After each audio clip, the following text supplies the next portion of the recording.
Hello everybody, welcome to another video. In today's video, I'm going to be talking about my birth story, emergency C-section, sudden preeclampsia, staying in the NICU with the baby for the first few days. It was a lot. But I hope that this can help somebody who might be going through a similar situation. So stay tuned.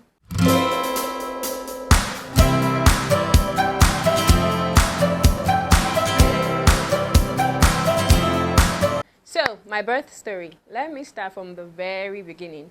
So, I found out I was pregnant last year in late March or early March, I can't remember.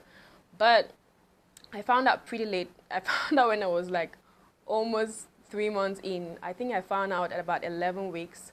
So, I have a very unpredictable cycle. My cycle is like the most irregular cycle ever. So, I've just had that since I ever started having a cycle. So missing my period is really not something to be alarmed about for me anyway, because, so I just never really thought that was not going to be something that would make me worry missing my period, because I just had a very irregular cycle. So it's my husband that actually got the wing of it faster than me, because usually when it's my period, I kind of have symptoms that could be similar to pregnancy symptoms. Like I get all sluggish and I feel swollen everywhere. I just bloated. So it was not a cause for alarm for me. Do you understand? So it was my husband was like, "Are you sure you're not pregnant?" I was like, "Nah, I'm not pregnant," because, it's not something, I don't know why I didn't think about it. Of course, it's a possibility, but it just didn't come to my mind. So the next day, before I knew it, this man has bought the stick, the pregnancy test. And I took that test, and like immediately, those lines were like 2 red lines popping at me. And I still was in disbelief. I was like, what? How? Like, no, not, not how. Of course not how. But anyway, next day, I went to the hospital, I did the test, and they were like, you're 11 weeks. I was like, what? No way. So it was like just, it was a lot of emotions. So I wasn't expecting it then, but I was really happy because I've always wanted to be a mom, so it was a good thing. So found out I was pregnant then, and I really had thank God, my pregnancy was kind of really smooth. I didn't have any serious complications. I didn't have much I didn't have a lot of symptoms that people would normally have. No, like bad morning sickness. I didn't even have cravings. Like, I'm the kind of person that on a normal day, I will have cravings. Like, I'll just sit and crave for something. But I'm pregnant, and all of a sudden, I lose my appetite, on the contrary. So it was actually like a very smooth one. I was doing pretty well, I was still working out. I was feeling good, going to work. I didn't even show for the longest time. At some point, I was like, where is the bump? I want to see the bump already, because the months were going by, and I didn't show until I was probably like maybe 7 months in. That's when I had like a tiny little bump. But it was really the best thing, I was just having fun and doing all the things. So everything actually went downhill in the 34th week. I think that one of the biggest symptoms that I probably had was because within that year, about June, I had to travel to Nigeria. So I traveled to Nigeria when I was about maybe 5 to 6 months into my pregnancy. And in Nigeria, I think one of the worst symptoms that I probably had was the nausea. I had a lot of nausea. Smelling things was just really bad for me, and I would throw up. And so when I was in Nigeria, I think there was one morning I threw up really bad and with a lot of force. And I got something called conjunctival hemorrhage. So it's like my eyes were practically blood red. So it looked worse than it was, actually, because I couldn't feel anything. If someone didn't tell me that, what's up with your eyes, I wouldn't even feel anything. So I was with my sister, and she was looking at me in the morning. I was like, your eyes are red. I was like, well, I'm probably just tired. I probably just didn't sleep well last night. And then we went about that day. I was with my sister and my husband. And in the middle of the day, we went driving around Lagos, and I don't know, probably finding something to eat or something like that. And my husband just turned and looked at me again, and he was like, what's up with your eyes? And he was like, he got frantic, was calling all the doctors, like, what's up? That was like probably the biggest scare I had in my pregnancy. And it turned out that it wasn't much to be scared about. So conjunctival hemorrhage is like when well, not arteries, but I guess there's some things, blood vessels in your eyes that can burst up and spew blood. And so it's going to like cover your eye. There's no pain. You don't feel anything. You can still see normally. The only difference is the visual. When someone looks at you, they can see that your eyes are blood red, but you don't feel anything. You can see.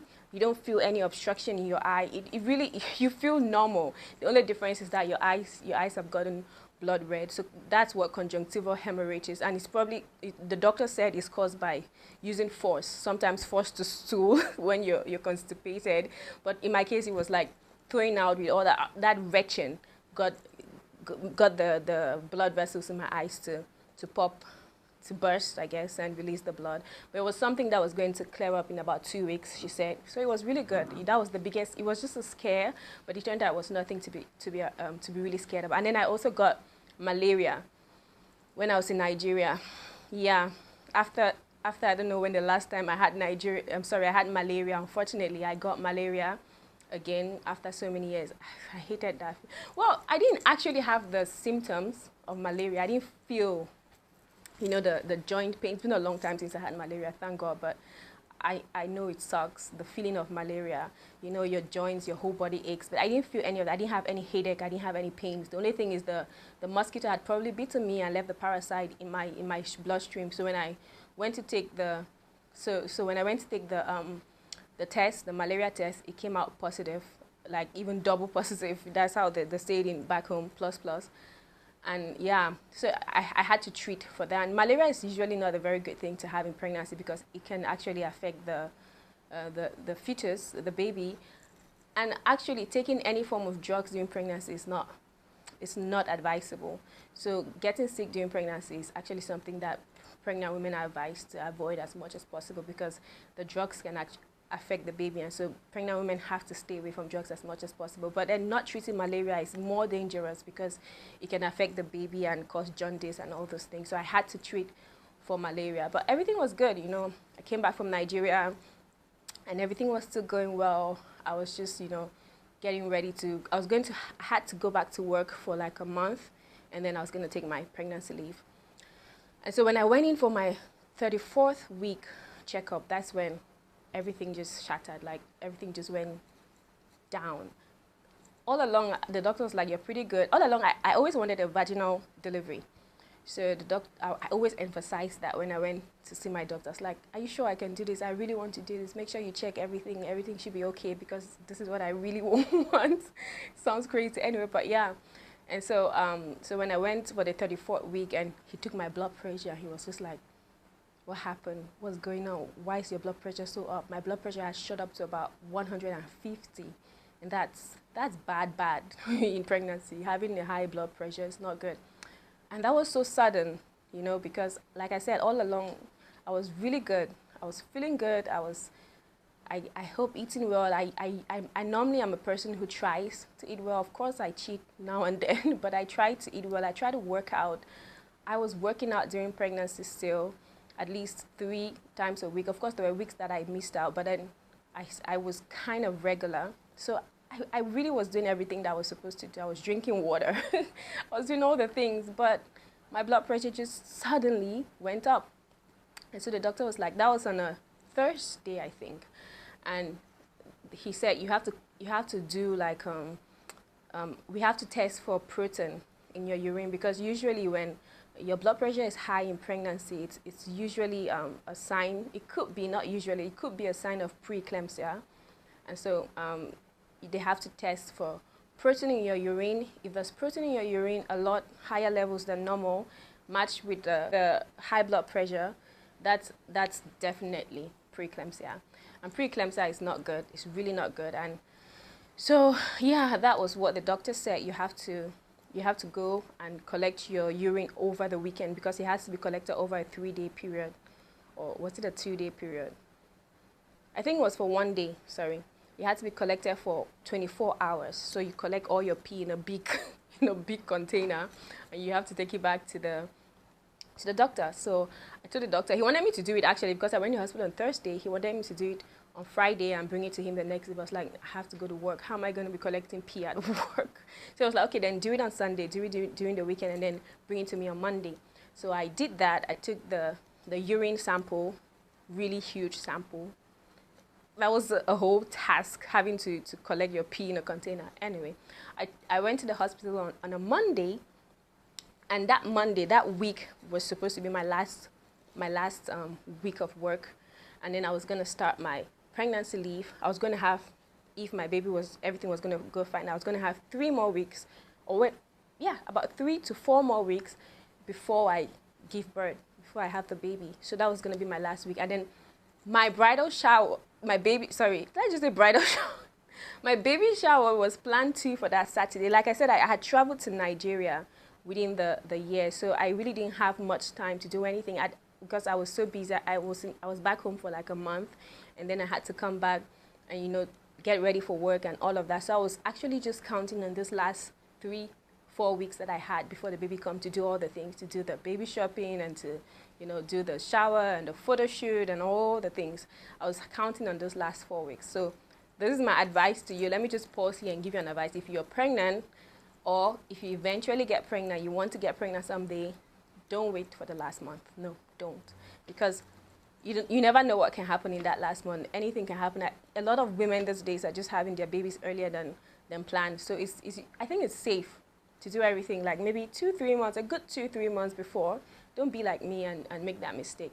But anyway, back to the story. So I went to the hospital on a Monday, and the urine was tested, and the protein level was to the roof. And I was just bawling my eyes out in the doctor's office. He was such a kind doctor, Dr. Jem Victorson.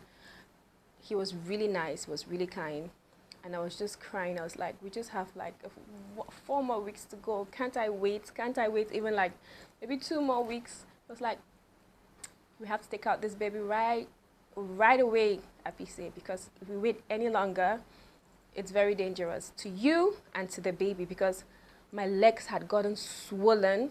Like, with preeclampsia, one of the symptoms is that your body retains water. So my body was retaining a lot of water, and that was causing my legs to swell really bad. And my kidneys were getting affected because, the placenta is affected with preeclampsia, and it starts affecting your body organs. That's why the urine, the protein accumulates in your urine, because the kidney is not functioning as it should. And so he was like, listen, if you don't want to do this, then you have to go find another doctor. And if a doctor tells you that you should go find another doctor, then you know he's serious, because he's not trying to implicate himself. And so I had to take a moment, with my husband. We were just in the doctor's office, and we were trying to just, take this all in. This is not something that anybody's going to want. This is not something that any pregnant woman wants, to bring out her baby before the due date. But it had to be done. And so doctor said, that was on Monday, and doctor said we have to take out the baby on Wednesday morning. So I basically had 1 day.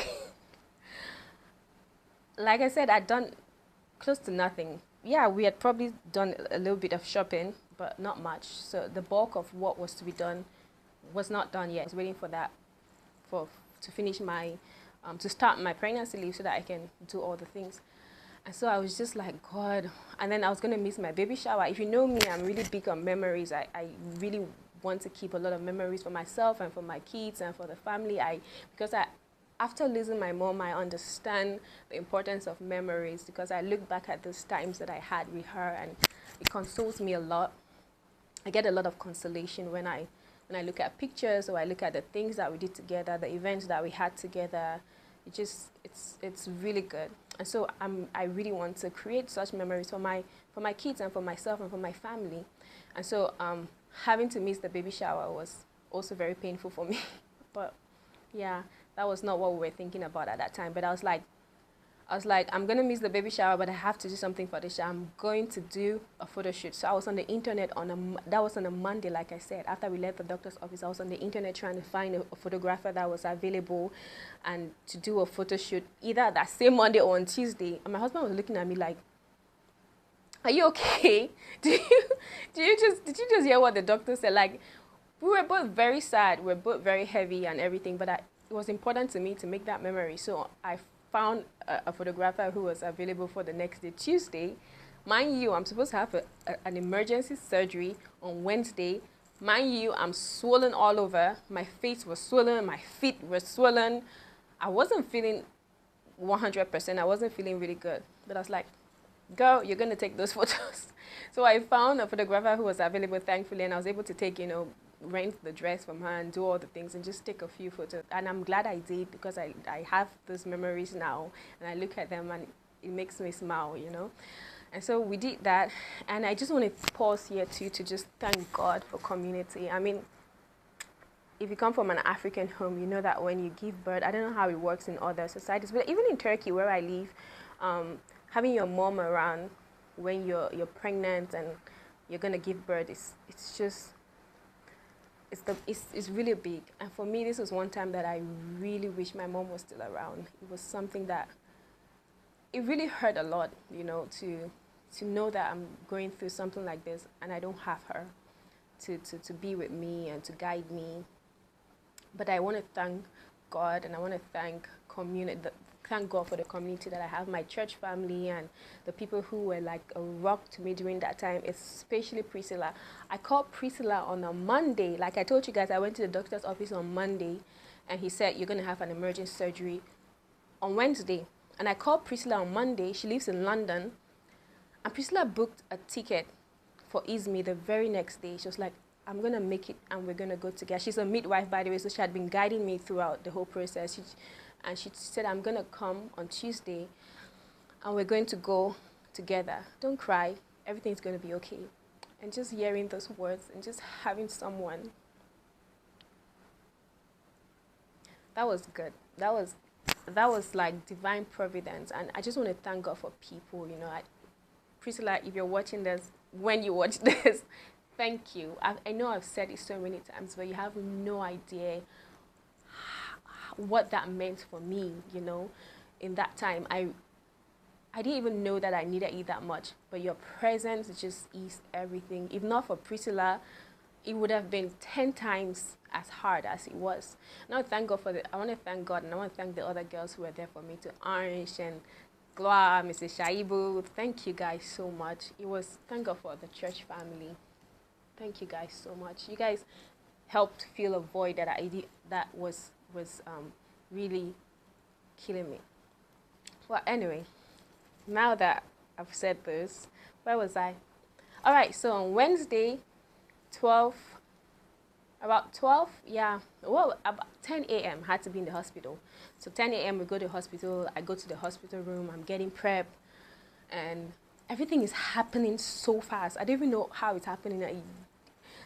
Just taking off my clothes and putting on, the hospital robe and everything, putting me on the gurney, pushing me into, before I know it, I'm being pushed on the, I guess it's called gurney, right? On the hospital bed to the surgery room. This is the first time in my entire life that I'm entering a surgery room. I've never had a surgery in my entire life. I didn't even have time to be afraid because everything was happening so fast. I didn't even know what to think, everyone was coming and everyone was saying, be strong, we're here with you, and the nurses were there, and it was just happening really fast. Before I knew it, there was I on the operation table, and they put the thing that separates you so you can see what's going on down there, and the doctor was talking to me, and the anesthesiologist was there. She was putting in what they call that epidural, and she was like, take a deep breath, and you're going to feel this, you're going to feel that. And the doctor was like, slump your shoulders. It's like, can you move your legs now? If you can't move your legs, okay. Everything was just happening so fast. I was like, oh my God, what's going on? Before I knew it, in less than 20 minutes, the baby was out. I was like, what? When did that happen? Literally less than 20 minutes. Well, maybe I'm exaggerating, but maximum 30 minutes. The surgery was over. That's how fast a C-section happens, in less than 30 minutes. And I heard the loudest cry. It was so beautiful. Such a beautiful cry.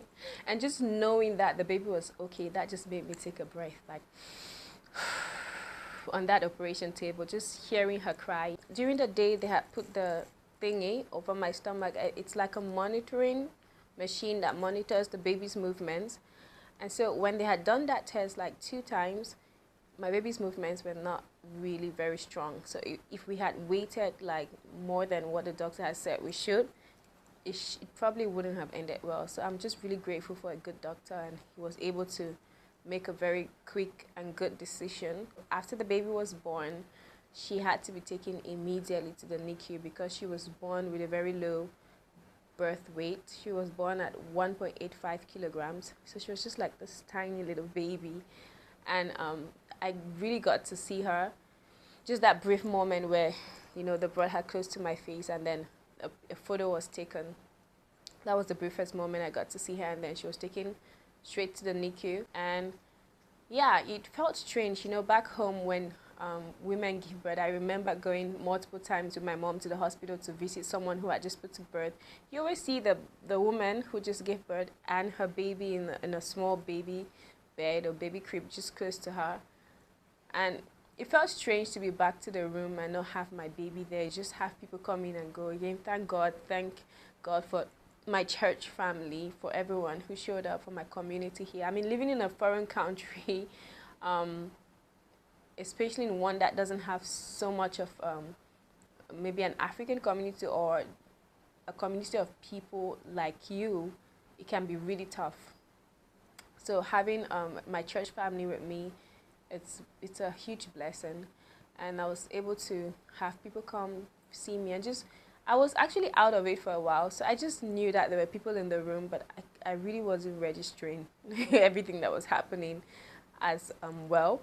But thank God for them, and they kind of filled that void, because it felt strange to have put to birth to a baby and you're not able to see her, because I was not able to see her for, I think, probably the next 2 days. So yeah, maybe I was able to see her on the third day. She was taken straight to the NICU, and they were not taking visitors yet. And so that was a little bit concerning, And so I was still being monitored because my blood pressure was still pretty high. It was going to take some time to balance it out. And my heart rate too wasn't really, they had a cardiologist coming at some point to check me with, the EK, what's that machine called? I don't know, ultrasound. But they had a cardiologist coming at some point to check my heart. That was really scary. But everything kind of slowly, eventually, went back into place. The swelling started going down. My feet were still pretty swollen the first few days, of course. But after a while, the swelling eventually disappeared. Thank God for that. And so I was discharged on the third day, I think, after my C-section, but the baby was still in the NICU. But I want to thank God for Priscilla, because if not for her in this, I probably wouldn't have breastfed my baby, something I really wanted to do, because not having her to directly breastfeed, and then giving birth to her almost like 4 weeks earlier than the due date, all of those was going to affect the person. But thank God that Priscilla was there with me, and we were doing a lot of hand expressing and a lot of pumping, and it was like a full-time job. Thank God for Priscilla and Dr. Ange. They were there with me, and just everyone was chipping in, at some point, like my husband had to do it, and he was like, what am I doing, But thank God for the support that I got. It was really good, especially not having my family around at that time. And so I was discharged from the hospital. I had to go home, but the baby still had to remain in the NICU. The doctors were not sure when she was going to come out. They were just like, we need to keep her here because her weight is still low, and we are still monitoring her. And we had a scare too in the beginning. Her lungs were not really like functioning as like 100%, because when she was breathing, when we went to see her, like you could see like the breath she was taking wasn't really like very smooth. It was like that was scary for a mother to see that. You see your baby. The first time we had to walk into that NICU, and I just saw her in the incubator. That was it was kind of bittersweet, because at least I got to see her after waiting so many hours to see her. But it was also kind of like, oh my God, what are you doing inside there? I want you to be with me in my arms, But yeah, it was a bittersweet time, it was a difficult time. Anybody who has had their baby goes to the NICU, it's a difficult time. You know, it's not somewhere that you want your baby to go to after birth. But anyway, yeah, we had to go home, and then there was like there was a feeding schedule. They had like morning, afternoon, evening. They had 3 times for those who wanted to directly breastfeed their babies, because otherwise you can pump your milk and bring it to the NICU, and then they're gonna feed your baby from a bottle. And so even though I went home and I didn't have the baby, I still had to, you know, because I was advised, Priscilla told me you have to pump every 2 hours, because if you want the breast supply to keep, the breast milk supply to keep going, then you have to pump frequently. If you don't pump frequently, then you risk losing your supply. So I had to still get up at night every 2 hours, try and pump something. And in those first days, when we got like 10 mils, like 10 milliliters, it was like a celebration when we got the tiniest bit of milk, you know, after all the hand pressing and all the pumping, and we just get a tiny little thing. We were so excited, but I'm so glad that we never gave up, because, you know, now I was able to continue breastfeeding my baby, and eventually the breast milk supply increased. So this is to someone out there, if you're struggling, you know, especially in the first few days, if you're struggling with your breast milk supply, it's just the determination, and don't give up, you know, just keep doing it. Just keep pumping, hand expressing, do all the things that you have to do. Eventually, I really believe that it's the breast milk could come. But of course, I'm not a doctor, I'm not a midwife. I don't know if it works for everybody, but I know that I breastfed my baby eventually, because I was determined to do it. I was not going to give up, because it was hurt. I'm not going to lie. It was really hurtful those first few days, having to, you know, keep doing that to your boob. But it worked out, and I'm so glad that it did, because I really wanted to breastfeed her, and I wanted her to get all that good nutrients that come from the breast milk. And so for the next 12 days, we were at the hospital, you know, in and out. Like I said, it was a full-time job, and I thank God for Dr. Ange, my church family. I keep mentioning them because it's such a huge blessing.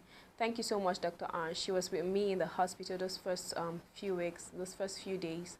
She actually moved to my house at that point, and we would get up in the morning and pack our bags, prepare our food, go to the hospital, sit by the room. And like I said before, before the emergency surgery, I'd basically done nothing. So in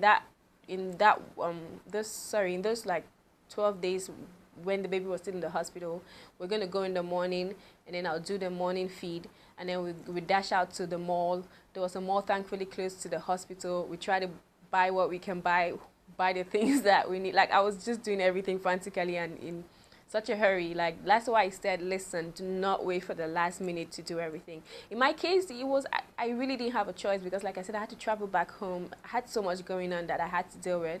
So I couldn't really do everything the way I was normally supposed to do it. So even though the baby was I guess that was the bright side, you know, the baby being in the hospital, I was able to, you know, dash out and do some shopping and buy all the things that we need, and then come back to the hospital. And then at the end of the day, we're going to go back home, come back the next morning. And we just kept asking the doctor, when are we going to go home? When am I going to take this baby home? You know, everyone is waiting. But thankfully, eventually, I remember the morning when they called me, and I kept telling Dr. Orange, I was like, listen, when I have to take this baby home, I'm not going to walk out of this hospital with her. I have to dance out of this hospital with her, because it's going to be such good, you know, good news. And eventually I got the call in the morning on the 12th day after she was born, and the nurse was like, today you're being discharged. And I didn't know if I was going to scream on the phone, if I was going to... But it was such a relieving moment, knowing that I could finally bring her home. Every parent just dreams of bringing their child home after giving birth, you know, but having to stay with them in the hospital for that long, nobody wants that. But thank God for me. I mean, I met people at the NICU who had been there for months. So the fact that we had been there for just like 12 days, which felt like an eternity for us, 12 days is an eternity, but we were able to bring her home finally, and I'm just really grateful that God brought us out of all of this. And I just want to thank God for that, and I want to thank again the community that I have. And I want to end this video by, you know, encouraging someone out there who has dealt with preeclampsia, who is dealing with it. First of all, it's not your fault, because I remember people making statements to me like, oh, maybe maybe she's not eating right, maybe that's why that happened. Or I even heard someone, because I didn't put on a lot of weight during my pregnancy, and that's just like how it happens for some people. Like I put on very little weight, or maybe none at all, just the bump. And so they were like, she's not eating properly because she doesn't want to put on weight. I just heard like a lot of slangs being thrown around. African aunties. If you know. African aunties always have something to say, but it's not your fault, And even if nobody says something, it's just natural sometimes to try to think and say, did I do something wrong? Could I have done something different? Like I said, I tried to eat right. I tried to work out during my pregnancy. I tried to walk. I tried to do all the things that needed to be done, but I still got preeclampsia, unexplained. I don't know how it happened. So it's really not your fault. And I think if you read about preeclampsia, it's just something that happens with the placenta. The placenta starts like affecting your body, and it's not. There's no cause for it. The doctors just can see the symptoms, and there's no explanation for why it happens or to who it happens. Maybe, yes, you can have a predisposition to it if maybe your mom had it, kind of genetic or something like that. But there's really no explanation for it.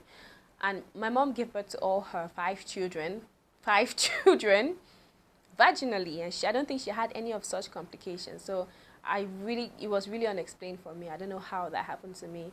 And so do not blame yourself if you find yourself in such a situation. It's not your fault. It's really not, just do your best to keep yourself healthy to make the right decisions for yourself and for your baby.